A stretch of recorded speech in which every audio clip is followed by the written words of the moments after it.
নমস্কার, শুভ শারদিয়া।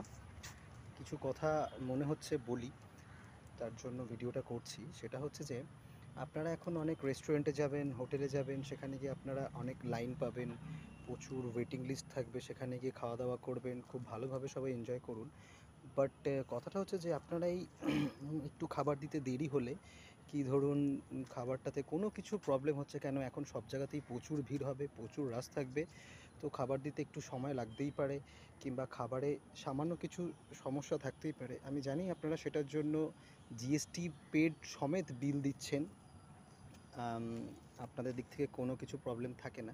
বাট কিছু কিছু সময় কিছু কিছু মানুষ, যারা আমরা হোটেল ইন্ডাস্ট্রিতে সার্ভিস করি, জব করি, তারা আমাদেরকে মানুষ বলে ভাবেন না।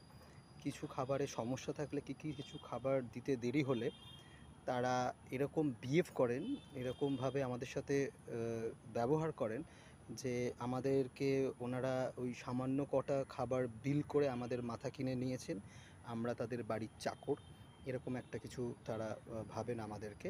তো এরকম কিছু ভাববেন না। হোটেল ইন্ডাস্ট্রিতে যারা জব করছে তারা সবাই, ম্যাক্সিমাম লোকই গ্র্যাজুয়েট, অ্যান্ড ম্যাক্সিমামই আপনার মোটামুটি 50-60% আপনার হোটেল ম্যানেজমেন্ট ব্যাকগ্রাউন্ড থেকে আসে। হোটেল ম্যানেজমেন্ট করতে কত টাকা লাগে আপনারা সবাই জানেন। তো তাদের সাথে এরকমভাবে ট্রিট করবেন না যে দে আর লাইক ডগ, কি দে আর লাইক ইয়োর সার্ভেন্ট, এরকম কোনো ব্যাপার নেই। সবারই বাড়িতে মোটামুটি ভালো থাকে, আমরা যথেষ্ট ভালো থাকা স্যালারি পাই, যথেষ্ট ভালোভাবে আপনাদেরকে সার্ভিস দিতে চাই। বাট মানুষ মাত্রই তো ভুল হয়, আমাদের ক্ষেত্রেও কিছু ভুল হয়ে যায়। তো আশা করব যে আপনারা এর কোনো হোটেল স্টাফের সাথে কি কোনো রেস্টুরেন্ট স্টাফের সাথে ওরকম ব্যবহার করবেন না।